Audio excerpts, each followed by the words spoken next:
Vijayawada university మంచి భవిష్యత్తు కోసం తెలుగు విద్యార్థులు ఇష్టపడే యూనివర్సిటీ. కాల్ 9059052378 9059052379.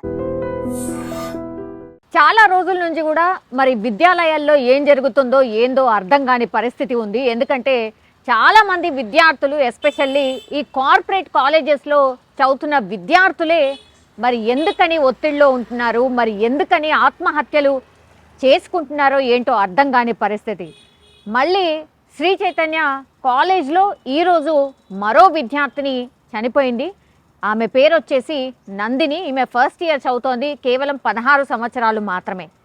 16 సంవత్సరాల విద్యార్థిని ఒత్తిడి తట్టుకోలేక, స్ట్రెస్ని తట్టుకోలేని స్థితిలో విద్యార్థులు ఆత్మహత్యలు చేసుకుంటున్నారంటే అసలు ఏమవుతుంది ఏంది అర్థం కాని పరిస్థితుల్లో మరి మన వ్యవస్థ కనిపిస్తోంది. అసలు మరి పేరెంట్సే తప్పు చేస్తున్నారా, లేకపోతే అసలు విద్యాలయాల్లో ఏం చెప్తున్నారు లెక్చరర్స్, లేకపోతే ఆ యజమానులు ఎట్లాంటి ఒత్తిడి తీసుకొస్తున్నారు విద్యార్థుల మీద అనేది అర్థం కాని పరిస్థితి కనిపిస్తోంది.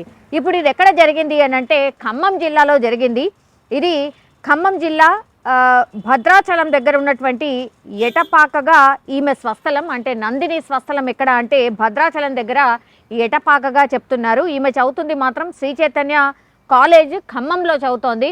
సో చాలామంది మనకు తెలుసు ఈ విద్యాలయాల్లో ఆర్ ఇట్లాంటి శ్రీ చైతన్య లేదంటే నారాయణ కాలేజెస్లో కొన్ని వేల మంది ఒక క్యాంపస్లో చదువుతూ ఉంటారు. వేల మంది క్యాంపస్లో చదువుతున్నటువంటి టైంలో అందరి పిల్లల్ని ఒకే రకంగా యజమానులు ట్రీట్ చేస్తూ ఉంటారు. అంటే స్టడీ అవర్స్ అనుకోండి, పొద్దున లేవడం అనుకోండి, లేకపోతే ఆ తిండి అనుకోండి, ఆ స్టడీ అవర్స్ అనుకోండి, ఏదైనా సరే అసలు వాళ్ళకి కనీసం అంటే కనీసం ఎంటర్టైన్మెంట్ అనేది ఉండదు. జస్ట్ సిక్ అయితే అది హోమ్ సిక్ అని ఒక 3-4 రోజులు విద్యార్థుల్ని పంపి ఆ తర్వాత మళ్ళీ బ్యాక్ మళ్ళా సేమ్ అదే అనమాట. ఎట్లాంటి మార్పు అయితే ఉండదు. ఇంతమంది విద్యార్థుల్ని చేర్చినప్పుడు కొంతమంది చాలా సెన్సిటివ్ విద్యార్థులు కూడా ఉంటారు. అయినా సరే చదవండి అని ఒత్తిడి చేయడం, వాళ్ళకి ఇష్టం లేకపోయినా వీళ్ళు అదే టైంకి లేవాలి అని, అదే టైంకి చదవాలని, చదవకపోతే వాళ్ళని అందరి ఫ్రెండ్స్ ముందట అవహేళనగా మాట్లాడడం, వాళ్ళని పనిష్ చేయడం, లేకపోతే తిట్టడం, ఇవన్నీ కూడా ఇట్లాంటి కార్పొరేట్ కాలేజెస్లో నడుస్తూనే ఉంటాయి. ఎందుకంటే వీళ్ళకు ర్యాంక్స్ ఇంపార్టెంట్. మనకు తెలుసు కదా, ఎప్పుడైతే రిజల్ట్స్ వస్తాయో, ఇంటర్కి సంబంధించిన రిజల్ట్స్ ఎప్పుడైతే వస్తాయో 1, 1, 2, 2, 3, 3 ఈ ర్యాంక్ల కోసమే పరిగెత్తి ఇట్లాంటి పిల్లల్ని, వెరీ సెన్సిటివ్ ఉన్నటువంటి పిల్లల్ని కూడా అట్లాంటి ర్యాంక్ల కోసమే వాళ్ళ మీద ఒత్తిడి తేవడం. ఆ ఒత్తిడి తట్టుకోలేక ఇంకా ఎవరు చెప్పినా నా మాట వినరు, అటు యజమానులు అంటే ఈ కాలేజ్ యాజమాన్యం వినదు, లేదంటే మా పేరెంట్స్కి చెప్తే కూడా కనీసం వాళ్ళు కూడా అదే మాట చెప్తారు. ఏదో 3-4 రోజులు ఇంట్లో ఉంచుకుంటారు. ఆ తర్వాత మళ్ళీ ఫీజు కట్టామనో, లేకపోతే ఈ ఇయర్ చదవమ్మా అని బతిమిలాడో బుదిరికిచ్చో మళ్ళీ అదే కాలేజీలకి వాళ్ళని పంపిస్తూ ఉంటారు. ఇదే ఇప్పుడు ఎవ్రీ కాలేజ్లో ఎవరైతే పిల్లలు ఈ ఒత్తిడిని తట్టుకోలేని వాళ్ళు ఉన్నారో ఇట్లా చాలామంది ఇంకా ఏమీ చెయ్యలేక నిస్సహాయ స్థితిలో చనిపోతున్నారు. ఇది పేరెంట్స్ మరి ఎప్పుడు గుర్తిస్తారు?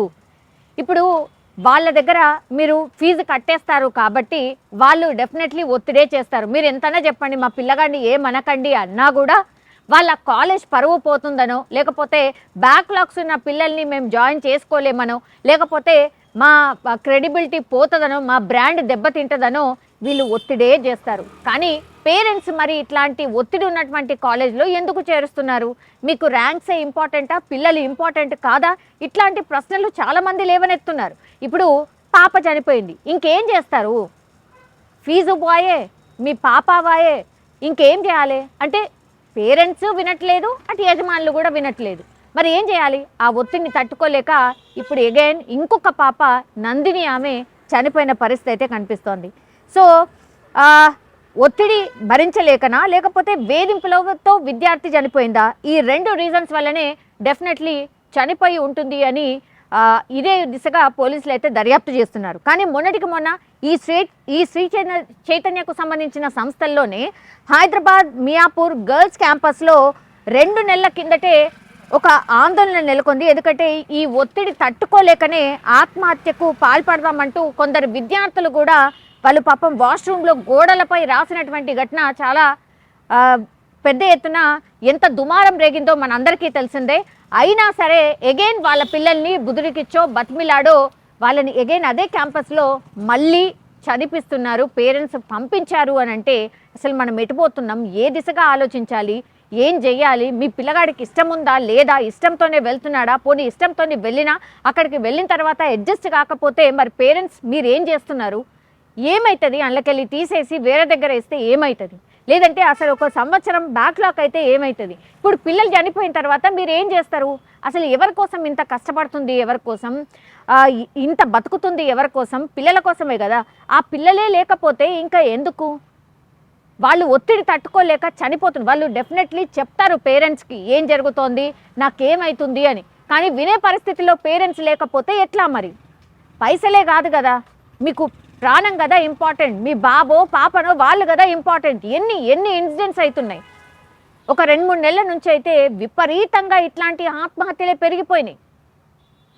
మరి ఎట్లా? ఈ పిల్లలు బాధను అర్థం చేసుకునే వాళ్ళు ఎవరు?